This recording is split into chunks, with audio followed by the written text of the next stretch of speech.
Remue ménage. Remue ménage.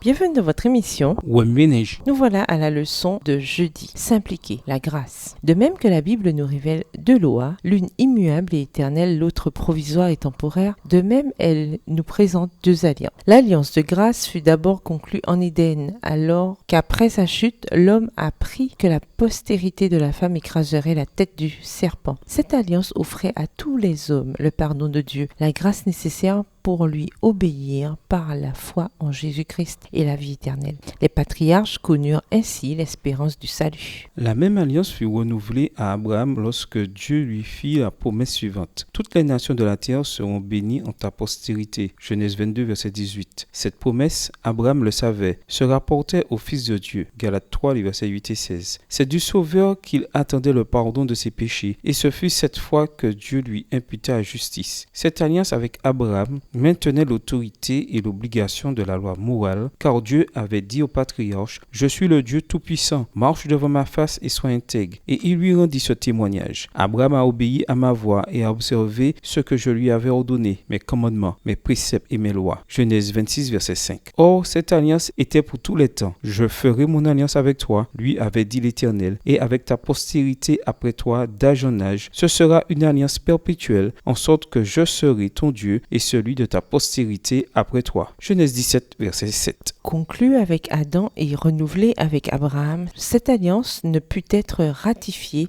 qu'à la mort de Jésus-Christ. Néanmoins, elle fut appelée une nouvelle alliance. Fondée sur la loi divine, elle avait pour but de remettre l'homme en harmonie avec la volonté de Dieu en le rendant capable d'observer ses préceptes. Texte tiré du livre Patriarches et prophètes au chapitre 32, aux pages 346 et 347, livre écrit par Ellen G. White. Les termes de cette unité entre Dieu et l'homme dans la grande alliance de la rédemption ont été arrangés de toute éternité avec le Christ. L'alliance de grâce a été révélée aux patriarches. L'alliance conclue avec Abraham 430 ans avant que la loi soit prononcée au Sinaï, était une alliance confirmée par Dieu en Christ, à savoir le même évangile qui nous est prêché. Aussi, l'Écriture prévoyant que Dieu justifierait les païens par la foi, a d'avance annoncé cette bonne nouvelle à Abraham. Toutes les nations seront bénies en toi, de sorte que ceux qui croient sont bénis avec Abraham le croyant. Galates 3, les versets 8 et 9. L'alliance de la grâce n'est pas une vérité nouvelle, car elle existait dans l'Esprit de Dieu de toute éternité. C'est pourquoi elle est appelée l'Alliance éternelle. Texte tiré de Sign of the Times,